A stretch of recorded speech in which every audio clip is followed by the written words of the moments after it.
আসসালামু আলাইকুম দর্শক, শুভেচ্ছা নেবেন। আস্থা নিউজের পক্ষ থেকে সকলকে অভিনন্দন। যারা আমার এই চ্যানেলটি সাবস্ক্রাইব করেননি, অনুগ্রহপূর্বক সাবস্ক্রাইব করুন আর পাশে থাকা বেল আইকনটি চাপুন। আমাদের সাথেই থাকুন। আশা করছি ভবিষ্যতে আপনাদেরকে ভালো ভালো নিউজ উপহার দেব ইনশাআল্লাহ। নিরপেক্ষ এবং নির্ভুল নিউজ আপনাদেরকে উপহার দেব ইনশাআল্লাহ। তো আজকের আমার আলোচনার বিষয় হলো বাংলাদেশের ইনফ্লুয়েন্সার যারা আছেন, যাদেরকে আমরা আইকন মনে করতাম, যুব সমাজের একটা অংশ যাদেরকে অন্ধভাবে বিশ্বাস করত, অন্ধভক্ত ছিল, আইকন মনে করত, সেই আইকনদের মুখোশ উন্মোচনের ব্যাপারে কথা বলবো। যেমন বাংলাদেশের সেরা ইনফ্লুয়েন্সার বলা হয় তথাকথিত তৌহিদ উদ্দিন আফ্রিদিকে। মাই টিভির ব্যবস্থাপনা পরিচালকের, মাই টিভি মালিকের ছেলে তৌহিদ উদ্দিন আফ্রিদি। এই তৌহিদ উদ্দিন আফ্রিদি বৈষম্য বিরোধী আন্দোলনের সময় তার বিভিন্ন ধরনের বিতর্কিত বক্তব্যের কারণে, কর্মকাণ্ডের কারণে আগে থেকেই সন্দেহ করা হয়েছিল যে তৌহিদ উদ্দিন আফ্রিদি স্বৈরাচারের ঘনিষ্ঠতম দোসরের একজন। এটা তার বিভিন্ন সময় বিভিন্ন কার্যক্রমে প্রতিষ্ঠিত। কিন্তু আমাদের দেশে যখন স্বৈরাচারের সরকারের বিরুদ্ধে ছাত্র জনতা বৈষম্য বিরোধী আন্দোলনে ঝাঁপিয়ে পড়ল, তার ফলশ্রুতিতে যখন ছাত্র জনতা গুলি খেল, নির্মমভাবে হত্যার হাজানি করা হলো, ঠিক তখন এই তৌহিদ উদ্দিন আফ্রিদি বাংলাদেশের আদার্স যে সেলিব্রিটিরা আছে, আমি বোঝাতে চাচ্ছি ইউটিউবাররা বা ইনফ্লুয়েন্সাররা যে আছেন, তাদেরকে মোটা অঙ্কের টাকা দিয়ে ছাত্রদের বিরুদ্ধে বিভিন্ন ধরনের কন্টেন্ট তৈরি করার প্রস্তাবনা দিয়েছেন। অনেকে এই প্রস্তাবে সাড়া দিয়েছেন, অনেকে দেননি। যারা সাড়া দেননি তাদের প্রতি আমাদের শ্রদ্ধা, সম্মান, ভালোবাসা। আর যারা সাড়া দিয়েছেন, তাদের ফাঁদে পা দিয়েছেন, তাদের প্রতি সহমর্মিতা। আসলে একটা দেশ যখন তেলবাজে ভরে যায়, আপনারা সবাই জানেন, একটা দেশ যখন তেলবাজে ভরে যায় তখন দেশের কোনো অস্তিত্ব রক্ষা করা সম্ভব হয় না। আপনারা জানেন এই তৌহিদ উদ্দিন আফ্রিদির যে মাই টিভি চ্যানেল আছে, সেই মাই টিভি চ্যানেল নিয়ে বিভিন্ন ধরনের বিতর্ক আছে। যেমন বিলকিস নাহার নামের এক ভদ্রমহিলা এই মাই টিভি চ্যানেলের প্রতিষ্ঠাতা মালিক ছিলেন। ওনাকে হটাইয়া, ওনাকে বিভিন্ন প্রকার দম্ভ ক্ষমতার অপব্যবহার করে, ভয়ভীতি দেখাইয়া এই মাই টিভি দখল করে নিয়েছেন তৌহিদ উদ্দিন আফ্রিদির বাবা। এটা নিয়ে কয়েকটা রিপোর্ট হয়েছে এবং ক্ষমতার কারণে এই রিপোর্টগুলো কখনো সফলতার পথ দেখেনি। এমন একটা ঘটনা নিয়ে, এই ঘটনা নিয়ে যখন মুখ খুলেছিলেন আমাদের স্বপন আহমেদ ভৈরবের, আমরা জানি এই স্বপন আহমেদকে বিভিন্নভাবে লাঞ্ছিত, হামলা মামলা দিয়ে ডিবি হারুনের মাধ্যমে তার অফিসটা অনেকদিন সিলগালা করে রেখেছিল, মামলা হামলা দিয়ে তাকে ধ্বংস করে দেওয়া হয়েছিল।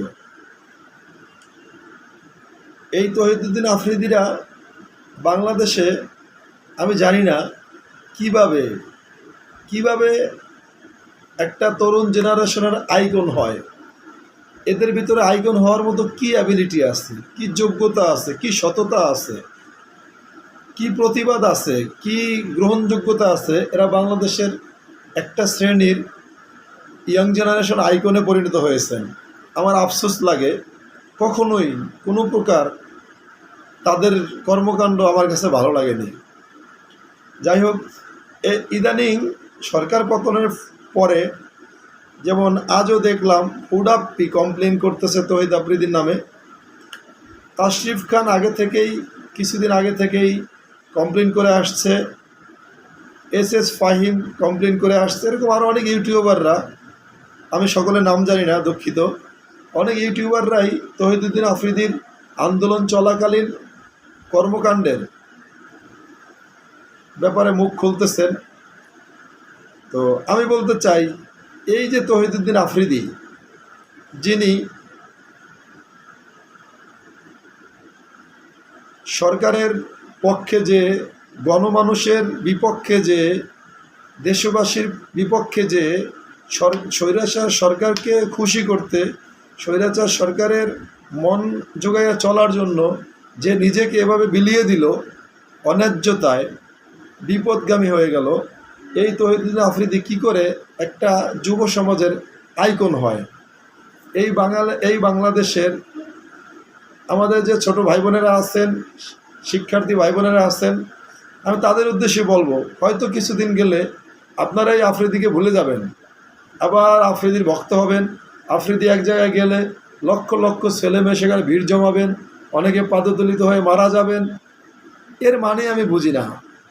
এই বাংলাদেশে দেশের জন্য যাদের মন কাঁদে না, দেশের সার্বভৌমত্বের জন্য যাদের মন কাঁদে না,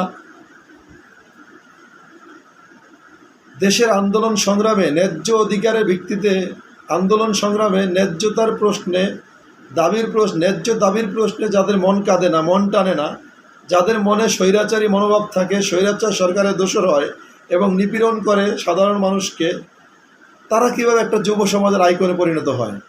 আমি ধিক্কার জানাই এই তৌহিদুদ্দিন আফ্রিদি সহ এরকম যারা সোলাইমান শুকন পই পই পই পই করে হিসাব নেয়। এই সোলাইমান শকুন, দুঃখিত আমার নামটা হয়তো আমি ওরকম অত ভালোভাবে জানি না, আমি তাদের কোনো মোটিভেশন কখনোই নেই না, নেওয়ার প্রয়োজনও মনে করি না, কারণ যাদের ভিতরে আদর্শ নাই তাদের মুখের কথা শুনে আমার কোনো লাভ নাই, আমি তাদেরকে মোটিভেশনাল মনেও করি না। যাই হোক, এই সুলাইমান শুকন, এই তৌহিদ আফ্রিদি, এদের হাত এতই লম্বা, এরা চামচামি করতে করতে করতে করতে সরকারে এমন জায়গায় যেয়ে পৌঁছাইছে যে কতটা নির্লজ্জ বেহায়া হলে বাংলাদেশের অন্যান্য ইনফ্লুয়েন্সারদের, ইউটিউবারদের টাকা দিয়ে কন্টেন্ট ক্রিয়েট করার জন্য ছাত্রদের বিরুদ্ধে সরকারের পক্ষে, স্বৈরাচার সরকারের পক্ষে কন্টেন্ট ক্রিয়েট করার জন্য টাকা দেয়, ভয়ভীতি দেখায়, এই ধরনের হীনমন্যতায় ভোগে, এই ধরনের লজ্জাজনক কর্মকাণ্ডের সাথে যুক্ত থাকে। আমি এই ধরনের কন্টেন্ট ক্রিয়েটর অতীতেও প্রশ্রয় দেই নাই, এখনও দিচ্ছি না, ভবিষ্যতেও দিব না ইনশাআল্লাহ। পাশাপাশি আমি যুব সমাজের প্রতি আহ্বান জানাবো, ভাই আপনারা দয়া করে এমন লোকদের পিছনে ছুটেন না, এমন লোককে আইডল মানেন না, এমন লোকের ফলোয়ার হয়েন না যারা দেশকে দেশ মনে করে না, নিজের ঘর রক্ষার জন্য, নিজে বাপ মা ভাই বোন নিয়ে সুখে থাকার জন্য অতিরিক্ত চামচামি করে একজন স্বৈরাচারের দোসরকে বছরের পর বছর সাপোর্ট দিয়ে গেছে, এবং কি শত শত হাজার হাজার ছেলে মেয়ে মারার সময়ও তারা বিরুদ্ধে আচরণ করেছে, বিরুদ্ধে অবস্থান নিয়েছে। তারা এই প্রজন্মের 2024-এর মুক্তিযোদ্ধা, রাজাকার, যারা এই 2024-এর মুক্তিযোদ্ধাদের বিরুদ্ধে দাঁড়িয়েছে, তারা হলো 2024-এর নবরাজাকার। এদের মাধ্যমে কোনো ধরনের প্রভাব যেন সমাজে না পড়ে, সেই দিকে আমাদের লক্ষ্য রাখতে হবে। অবশ্যই তারা সমাজের জন্য ভালো কিছু না। সুতরাং আমি স্পষ্ট বলতে চাই, এই ধরনের তথাকথিত ইউটিউবার নিজের, এছাড়াও তৌহিদ আফ্রিদির অনেক ধরনের কন্ট্রোভার্সি আছে, বিতর্ক আছে, অনেক ধরনের আছে, আমি ওগুলোতে যাব না। আমি শুধু তার নৈতিক অবস্থান থেকে দেশের জনগণের প্রতি তার কি দায়বদ্ধতা, সেখান থেকে আমি কথাগুলো বললাম। আমার ভুলভ্রান্তি হলে আপনারা কমেন্টে বলবেন, সমালোচনামূলক গঠনমূলক মন্তব্য করবেন, গঠনমূলক পরামর্শ দিবেন। অবশ্যই আমি সকলের গঠনমূলক পরামর্শ গণতান্ত্রিকভাবে নেওয়ার জন্য প্রস্তুত আছি। আমি খারাপ বললে, আমি ভুল বললে আমাকে বকা দিবেন, আমার সেজন্য আফসোস নাই। কিন্তু আমি চাই এই স্বাধীনতার পরে 2024-এর 36শে জুলাই যে স্বাধীনতা আমরা পেয়েছি, বিশ্বাস করুন আমি নিজে ছাত্রদের সাথে ছিলাম, 16 তারিখ থেকে ছাত্রদের পক্ষে ছিলাম, বাড্ডাতে ব্রাক ইউনিভার্সিটির ছাত্রদের সাথে ছিলাম। আমার সাথের ছেলে গুলি খেয়ে মারা গেছে, আমার সাথের সহযোদ্ধা গুলি খেয়েছে, অসংখ্য উদাহরণ আমার আছে। আমার জামা রক্তে লাল হয়ে গেছে, আমার 2 হাত রক্তে লাল হয়ে গেছে, এমন ছবি আমার কাছে আছে, এমন ইতিহাস আমার এই চোখে মুখে লেগে আছে। সুতরাং আমি আমার সেই শহীদ ভাইদের সাথে কখনোই বেইমানি করতে পারবো না। ওই ধরনের তথাকথিত ইনফ্লুয়েন্সার, ইউটিউবার, দেশ কি বলে, জনগণের বিরুদ্ধে যাওয়া, জনবিরোধী কোনো ছেলের, কোনো মানুষের সমর্থন দিয়ে। সুতরাং আমি আশা করব যারা তৌহিদ আফ্রিদি, সোলাইমান সুকন, এরকম যারা ইনফ্লুয়েন্সার আছে, সমাজের অপদার্থ যারা আছে, আরেকজন আছে, উনি হচ্ছে বিসিএস সুশান্ত পাল, কন্ট্রোভার্সি আছে, বিসিএস ক্যাডার হয়েছেন টাকার বিনিময়ে। যাই হোক, ওটা আমি যাব না।